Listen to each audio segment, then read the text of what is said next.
ଏଠି କକା ଆଉ ଛୁଆ ମା ଆସିଥିଲେ ଜେଜେମାକୁ ଦେଖିବା ପାଇଁ ଗାଡ଼ି ପାଖକୁ। ଆମେ ଭଦ୍ରକରୁ ଆଜି ଭୁବନେଶ୍ୱର ପଳାଉଛୁ, 4 ଦିନ ହେଲା ଆସିଥିଲୁ। ଆଉ ସିଏ ଟିକେ କନ୍ଦା କଟା କଲେ, ବଡ଼ ମା ବି ବହୁତ କାନ୍ଦୁଥିଲେ, କିନ୍ତୁ ମୁଁ ଭିଡ଼ିଓ କରିନି। ଏଇଠି କକା ଆଉ ତାଙ୍କର ବୋହୂମାନେ ସମସ୍ତେ ଆସିଥିଲେ, ଗାଡ଼ି ପାଖରେ ଦେଖା କଲେ, ଟିକେ ଟାଟା ବାଇ ବାଇ କଲେ। ତାପରେ ଆମେ ଚାଲିଲୁ ଭୁବନେଶ୍ୱର। ପୁଣି ଜେଜେମାକୁ ନେଇକି ଆସିଥିଲୁ, ଘର ପୂଜା ଥିଲା।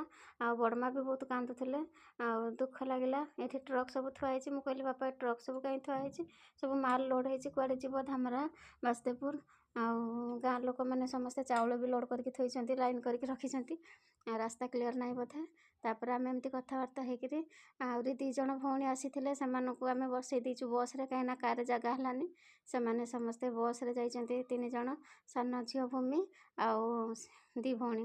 ଆଉ ଏଠି ଭୂମିର ମୋର ବସିଥିଲୁ, ବାପା ମା ଭୂମି, ମୁଁ ଆଉ ମୋ ଜେଜେମା। ଆମେ ଯାଉଛୁ କାର୍ରେ। ଏମିତି ଗପସପ କରି ଟିକେ ଭଲ ମନ୍ଦ କ'ଣ ଜଳଖିଆ ଖିଆପିଆ କରିକି ପାହାଡ଼ ପର୍ବତ ଦେଇକି ଆଉ ପହଞ୍ଚି ଯାଇଥିଲୁ କଟକରେ। ଆଉ 3-4 ଘଣ୍ଟା ବୋଧେ ଲାଗୁଛି। ଆଉ ସକାଳେ ଖାଇକି ଆମେ ବାହାରିଥିଲୁ, ପହଞ୍ଚିଗଲୁ ସାନ ଭଉଣୀର ଅଫିସ୍ ପାଖରେ।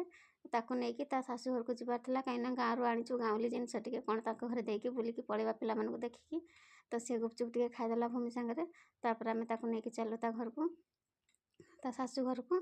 ଆଉ ଦେଖଉଛି ଏଇଠି ପହଞ୍ଚିଗଲୁ ତା ଶାଶୁ ଘରେ। ତାପରେ ସେ ପିଲାମାନେ ସବୁ ଶୋଇଛନ୍ତି, ଖରାବେଳେ ଉଠିଲେ।